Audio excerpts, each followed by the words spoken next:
Hey folks, as you can see, I'm sitting back out here by the lake. I don't know if you can hear the honking of those geese over there.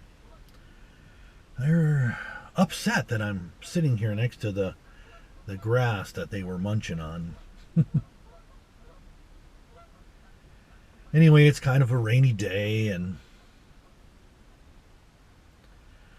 uh, but the sun peeks through every now and then, and I kind of like the dappled light bouncing off the water's surface. I'm sure you'll probably see it behind me. And I like to watch the rain showers as they move over the water. And so I need to get my mind right. I'm kind of dealing with some things at work where I always try to do things to the best of my ability. I try to work with passion.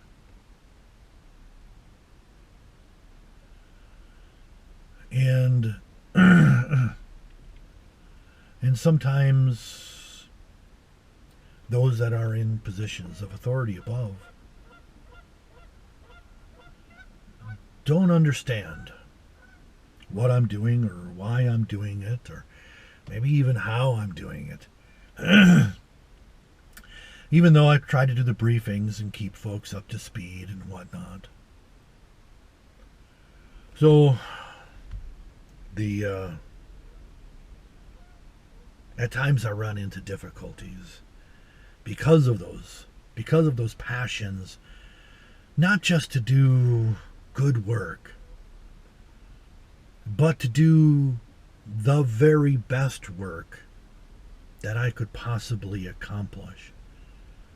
And I'm willing to take risks to get those things done.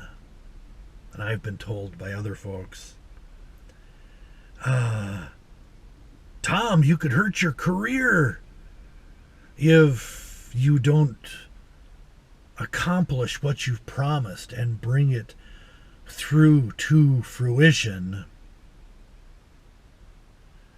And my response is, as always, then why am I here?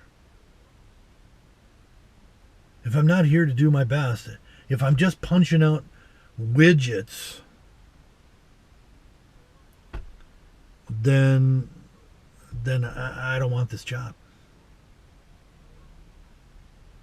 I have to put passion into the things that I do if I'm going to be successful in my own mind, right?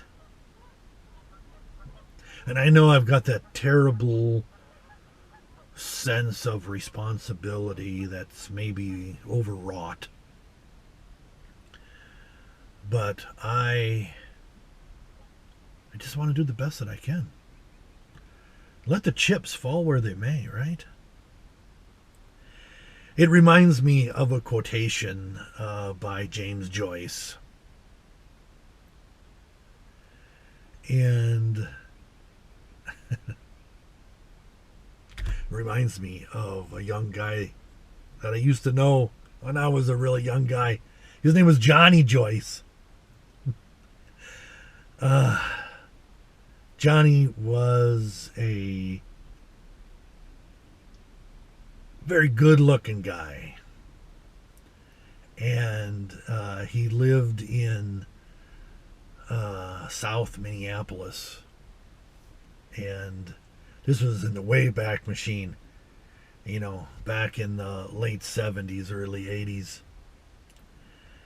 And he was a buddy of mine, and I would go party with him sometimes. And he was buddies with Prince. and which is cool, right?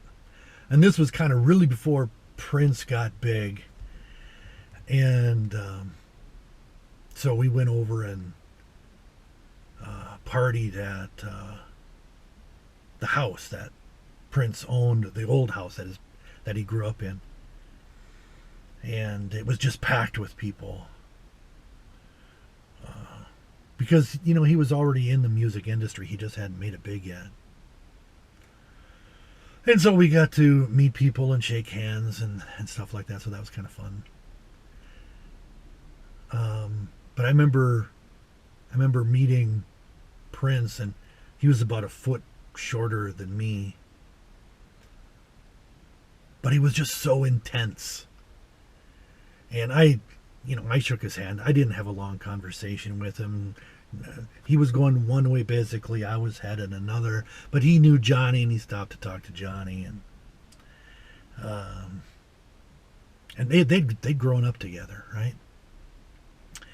And as I got introduced, shook hands, and you could literally see the passion in the man's eyes. And then we got invited to go to a concert at one of the clubs in Minneapolis. And in fact, if you've watched Purple Rain, you've seen the club. Now, I lived out by Lake Minnetonka, and at different times when I was younger. And so when you see Prince and Apollonia jumping into Lake Minnetonka, it's not far from where I lived, actually, which is kind of fun.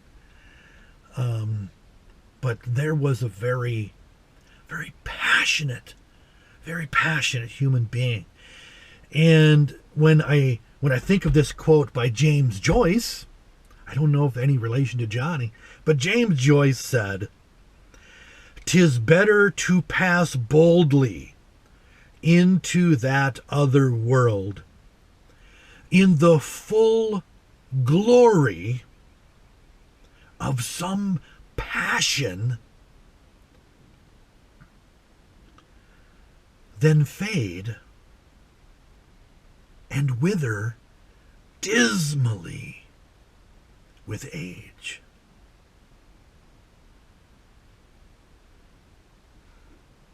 I know some people who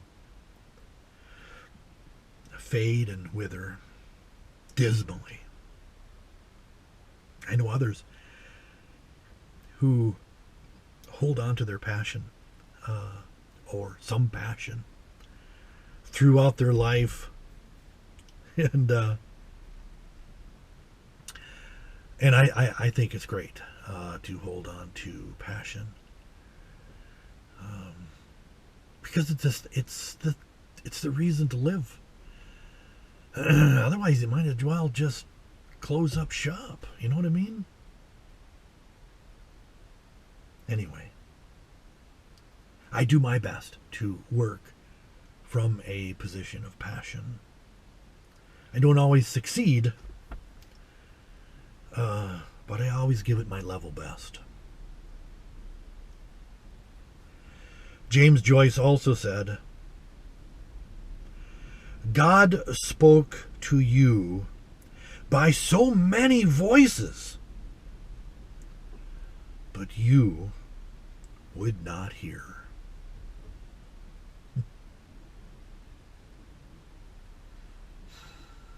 I think of that all the time. The geese are talking about spring. You could probably hear them. Love is in the air. They're pairing off into mating couples so that they can create the next flock. The rain hitting on top of the car as I'm sitting here.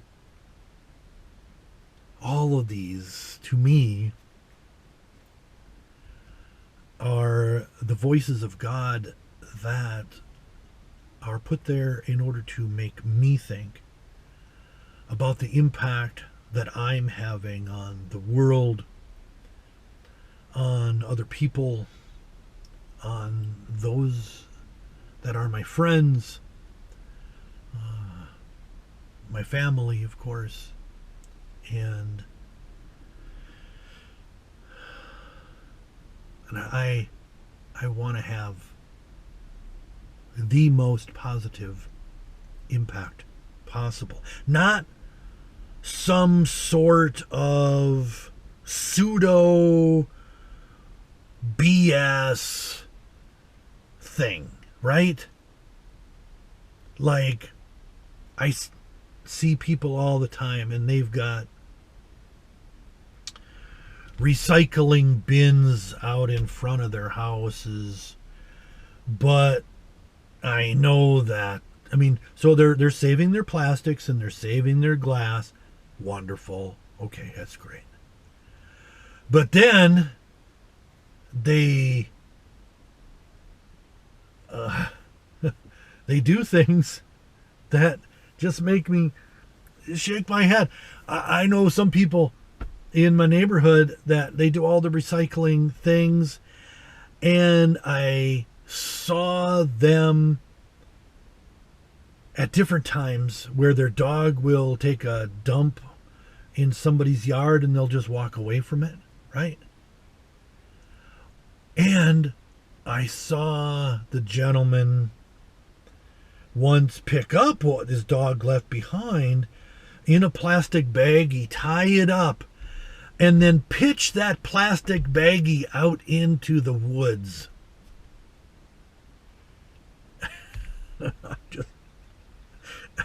I'm befuddled at times. Why they would do things like that makes me crazy. So I hear God talking to me, and I go pick the bag out of the woods and put it in the garbage. Every now and then I'll grab a garbage bag when I'm out for a walk, and I pick up garbage throughout the neighborhood, and I'll have little baggies for picking up dog poo. And I went out a few weeks ago. I picked up 3 full bags of trash, 20-gallon bags filled with trash. And I picked up 100 piles of poo that people had left behind.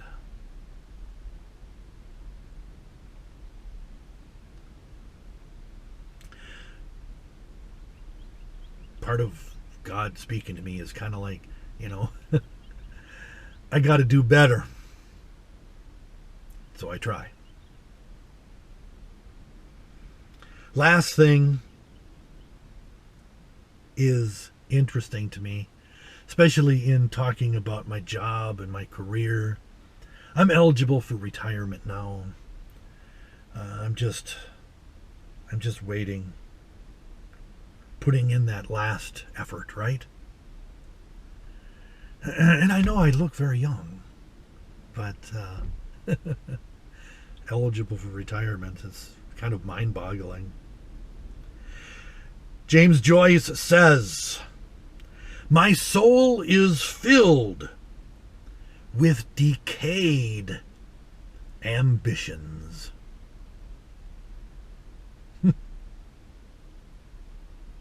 Man, that's me.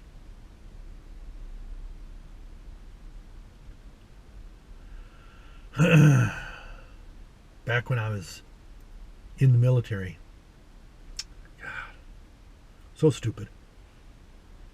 I had the opportunity to take an assignment and go to training in New Zealand, Australia, and then down to Antarctica to do, remember I was a meteorologist, so I would have been down there, of course, doing flight plans for folks for their weather, and just doing weather forecasting and observations down there. I don't know which station I would have been going to, probably McMurdo, maybe to the South Pole. I don't know at this point. But there's a decayed ambition, isn't it? Man, the things you pass up in life, right? I also think about, I had a desire. I love riding bicycle, all right? I used to have a motorcycle, but I don't have one now. But I love riding bicycle to this day. And I had this dream. I was going to ride my bicycle from Dead Horse, Alaska, which is at the top of Alaska.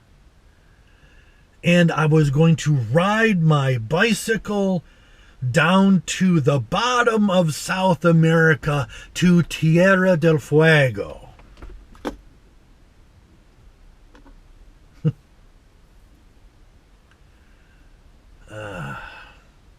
Another decayed dream.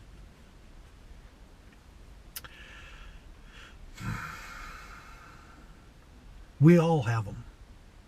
My brains might be chocked full of them. I can't even remember them all, unless I really kind of force myself.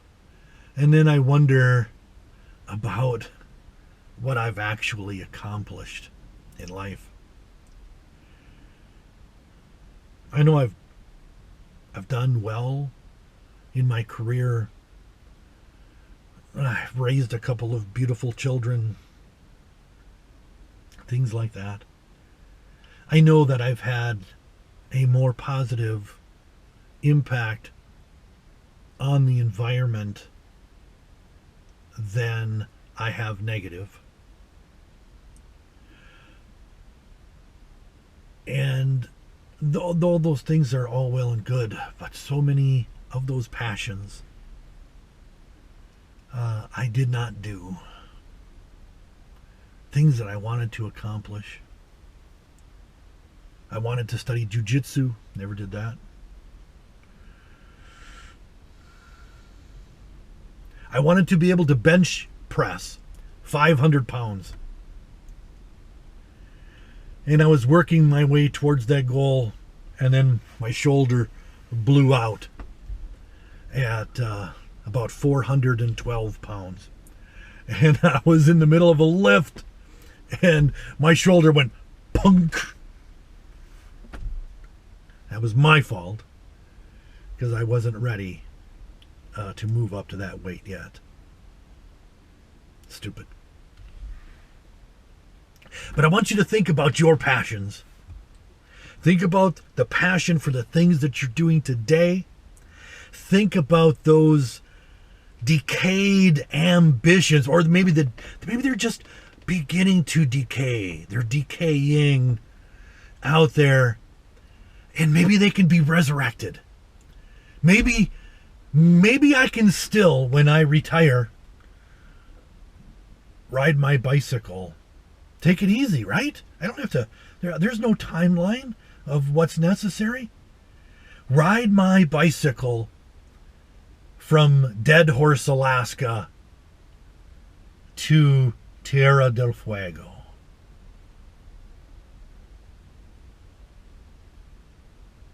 Maybe I can still do it. Maybe my dream doesn't have to completely decay.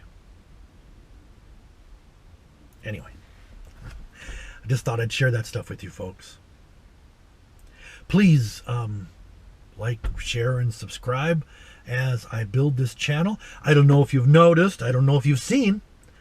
If you haven't subscribed yet, please subscribe. I've got over 50 videos out there now at this point, and I am going to be posting more.